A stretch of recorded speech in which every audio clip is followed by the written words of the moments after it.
That's my ID. It is you, I see. Okay, so my presentation is on criminal profiling.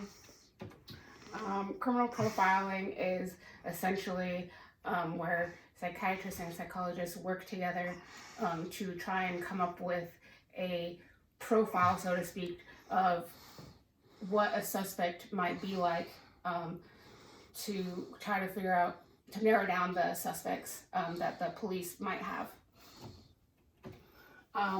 The FBI got involved in the late 1970s when they created the Behavioral Science Unit in Quantico, Virginia.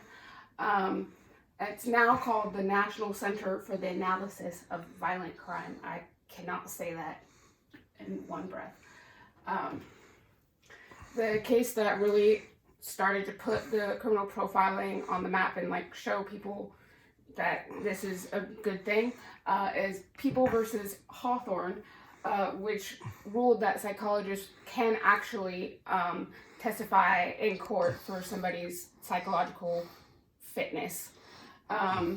Another really big case was Jenkins versus the United States, which is one where the psychologist was actually able to testify on a federal level, which had never been done before that.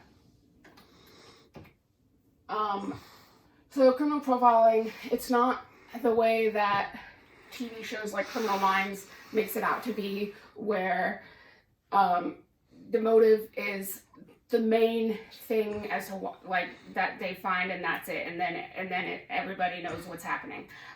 It's definitely a long process where you have to narrow down suspects, and they'll tend to put them in categories.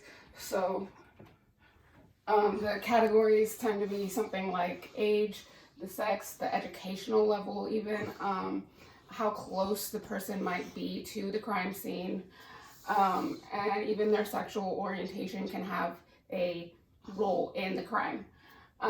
They will look at crime scene notes, they'll look at autopsy reports, they'll look at photographs, they'll look at the interrogations that were given, to look at the suspect as much as they can, as close as they can, to come up with a profile. So in the case of the Mad Bomber,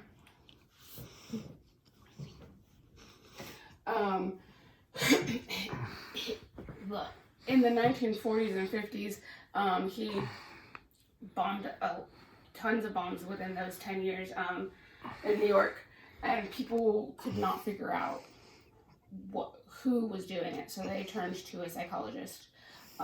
He hypothesized that it might have been somebody who had been terminated from the power plant, because that was where the first bomb was, or an associate of that person, a friend or a colleague that was upset.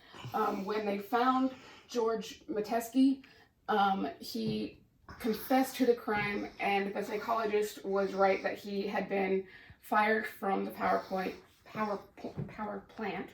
and he even fit the bill all the way down to his vest and double-breasted jacket that he was wearing.